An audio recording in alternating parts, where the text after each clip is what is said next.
Now these next three categories, type, advanced type, and composition, all really belong logically together. Now under type we have all sorts of options. Some of these are pretty self-explanatory, but a couple of special features that I'll point out include the ability to force leading to apply to entire paragraphs.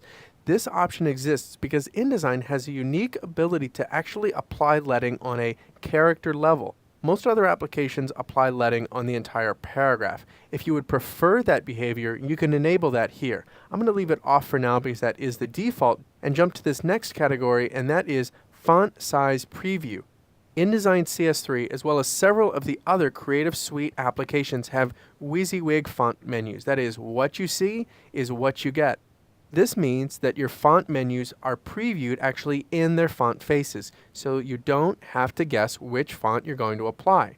Now here you can control the size of that preview, small, medium, or large. If you work on a monitor with really high resolution, you might want to set this up to large to get a larger preview of the fonts, again, less guessing. Now, the one downside of this font preview is that it does take a little bit longer to render the font menus. Normally that happens just the first time, but it is a smidge slower. So if you know your fonts by heart and you don't need that visual preview, you can actually disable this feature. I'm going to leave it on and set it to large. I need all the help I can get. Now, down here under drag and drop text editing, by default, drag and drop text is enabled in the story editor. This is a feature I use frequently. I think you're going to love it, so I'm going to choose to enable drag and drop text editing also in the layout view. If you've ever used Microsoft Word or virtually any text editor, you're already going to be very familiar with this. Now the last option here under the type category is creating links when placing text in spreadsheet files. It sounds like a mouthful, but let me explain. By default, with this option off, when you place a story, like a text file or a spreadsheet file inside of your InDesign layout, InDesign basically is oblivious to that link. But if you'd prefer to have a live link between your layout and that Word document or that text file or that Excel spreadsheet, you can turn this on. That means that if the Word document or the spreadsheet gets updated, InDesign will automatically get updated with those same updates that were made in the story.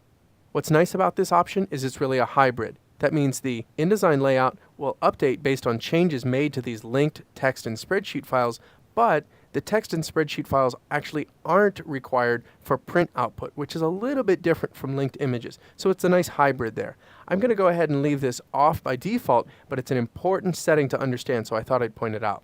Now let's jump to the advanced type category. Most of these are pretty self-explanatory, but know that if you are using fonts that aren't open type, that don't have really nice superscripts, subscripts, and small caps built in, you can control the size and positioning of these text attributes here inside the application preferences.